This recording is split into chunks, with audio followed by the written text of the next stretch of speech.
Salut à tous, Legionnaire. Aujourd'hui, petite vidéo, je vais vous dire, selon moi, quel est le meilleur endroit pour stacker ses stablecoins dans la DeFi, et aussi avec quelle paire, parce que on verra que ça se fait pas non plus avec n'importe quoi. Je vais vous expliquer un petit peu mon cheminement de pensée qui a commencé en fait par me demander quelle était la meilleure monnaie à stacker et à garder sur le très long terme. Pour moi, une réponse évidente, c'est le franc suisse parce que c'est une monnaie globalement montante. On voit là, je suis sur le franc suisse contre l'USD depuis 2000 quand même, hein,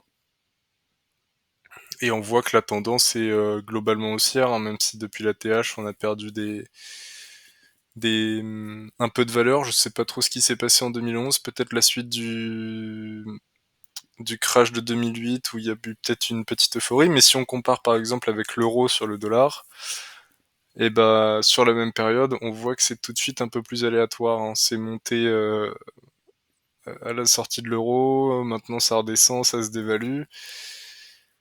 Bon, ce qui fait aussi que le franc suisse est une bonne monnaie, tout simplement, c'est que ils ont un pays qui est stable, avec une économie relativement stable, et comparé à l'euro qui est beaucoup plus dur à gérer, puisqu'évidemment il y a beaucoup plus de pays qui sont concernés par l'euro. Bon bah le franc suisse est une vraie valeur forte et qui d'ailleurs est backée par des assets réels, pas simplement de l'impression de monnaie ou de la suppression de monnaie. Donc, une fois qu'on a trouvé la monnaie, il nous faut trouver un token qui permet un stablecoin franc suisse, et effectivement, on en a un, qui est le JCHF, pardon, que je connais depuis longtemps au final, puisque grâce à mon pèlerin, on peut faire du on-ramp, off-ramp sur du JCHF, parce que c'est une entreprise suisse qui permet donc de transformer votre fiat en crypto et inversement. Bon bah là on voit que depuis le début, donc le lancement en 2021, bon voilà la courbe. J'espère que ça c'est... Ouais, bon après c'était le début, il y a peut-être eu un mini dépeg, mais en tout cas voilà notre token. Si vous voulez en acheter directement dans la DeFi, bah, vous pouvez le faire via Jarvis directement, hein. Jarvis en fait c'est l'entreprise, ils font aussi de l'euro, du gold, des dollars mexicains, du GBP, du PHP, je sais pas ce que c'est comme monnaie, Philippines je crois. Bon, enfin tout un tas de monnaies. Donc si vous voulez vous exposer à des cryptos euh, à des monnaies pardon par le biais de crypto, c'est très bien. Vous pouvez aller voir du côté de Jarvis, qui est une entreprise plutôt sérieuse. Ensuite, il a fallu trouver une paire. Si vous voulez vous renseigner un petit peu sur Jarvis, bon, vous avez le truc Learn là, et puis vous allez sur Next Basic.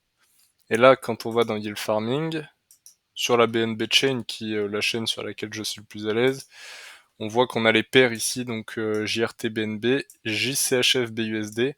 En l'occurrence, c'est ce qui m'intéresse. Bon, et puis les monnaies brésiliennes, là, peu importe.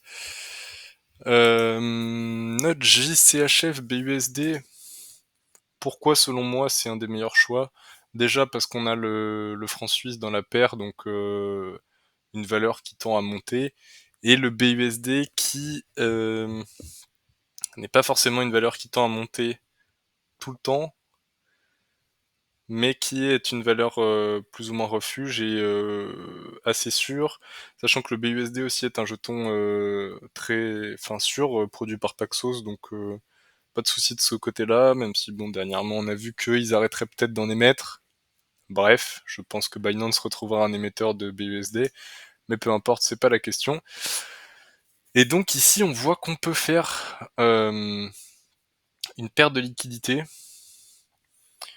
Pour rappel, une paire de liquidités, c'est en gros vous stackez vos deux tokens en même temps et vous êtes rémunéré pour disposer votre liquidité à la plateforme. Donc par exemple, si vous le mettez sur Ellipsis, bah, après les gens grâce à votre liquidité pourront venir swap des jetons tranquillement, et vous allez récupérer les frais.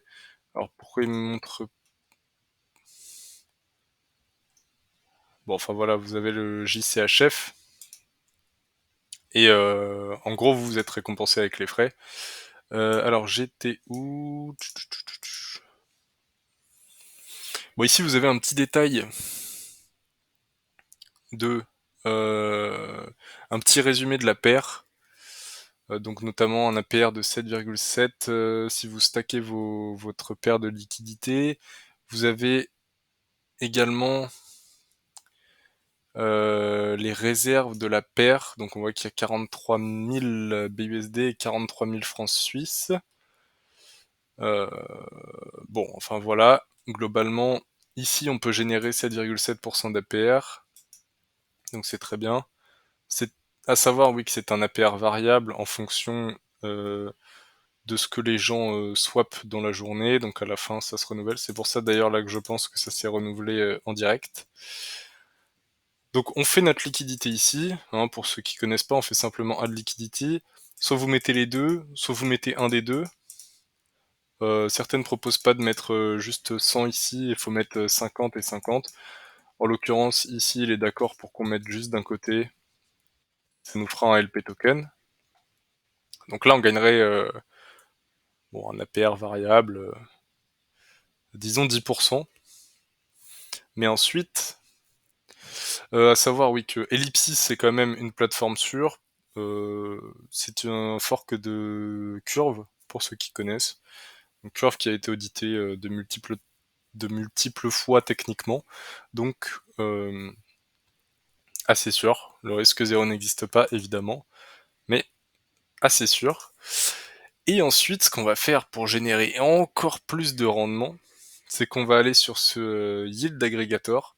Donc, qu'est-ce que c'est un yield aggregator? C'est quelqu'un qui va venir prendre les tokens, donc soit de farming, de yield, de lending, enfin je dirais plutôt de stacking, et qui va optimiser le processus, donc par différentes manières.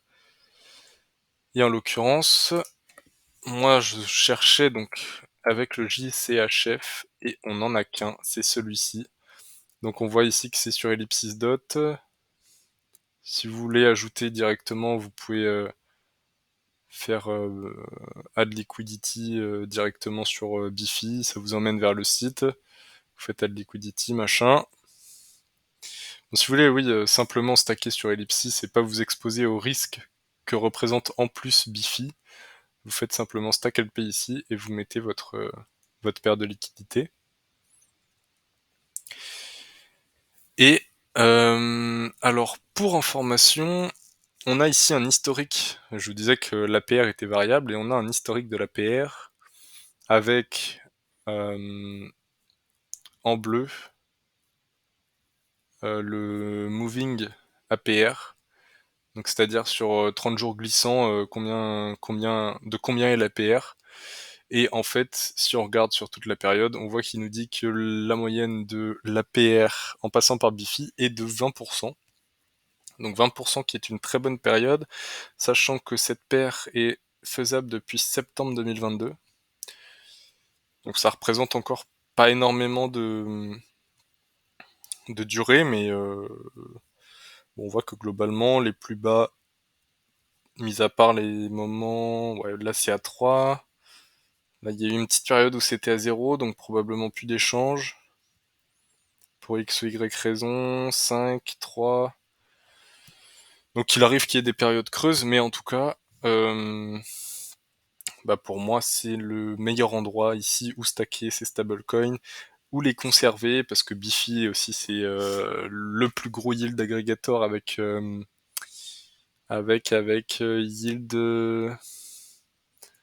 je ne sais plus exactement le nom. Si vous voulez voir les yield aggregator, pour information, vous allez sur DeFi Lama, vous avez tout. Voilà, c'est le plus gros avec Yarn Finance. Donc en TVL, bon, on est à 60 millions de différence, ce qui n'est pas énorme. Donc c'est le deuxième, un des plus sûrs, qui est là depuis relativement longtemps. Donc pour moi, voilà, je le répète, c'est vraiment l'endroit où je vais stocker mes stablecoins euh, et générer du rendement dessus. Pourquoi? Parce qu'on a une paire sur des jetons sécurisés, sur des jetons qui prennent potentiellement de la valeur, du moins pour le franc suisse. Pour le BUSD, il peut en perdre un petit peu, mais bon, c'est pas grand-chose. On a des rendements corrects, et tout provient de plateformes. Bon, le risque zéro n'existe pas, mais de plateformes relativement sûres. Bon, un safety score de 8, après voilà, hein, vous pouvez lire tout ce qu'ils vous disent. D'ailleurs, sur le GCHF, sur le BUSD, c'est très bien fait, Bifi, vous avez plein de petites informations. Et voilà, ça se passe sur la BNB Chain, je l'ai pas dit, mais c'est la blockchain avec laquelle je suis le plus à l'aise, avec la Chronos. Donc voilà tout. Merci à tous d'avoir regardé cette vidéo. Si vous avez des questions, n'hésitez pas.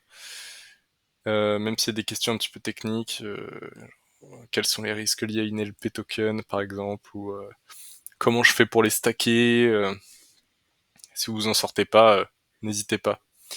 Bonne soirée à tous.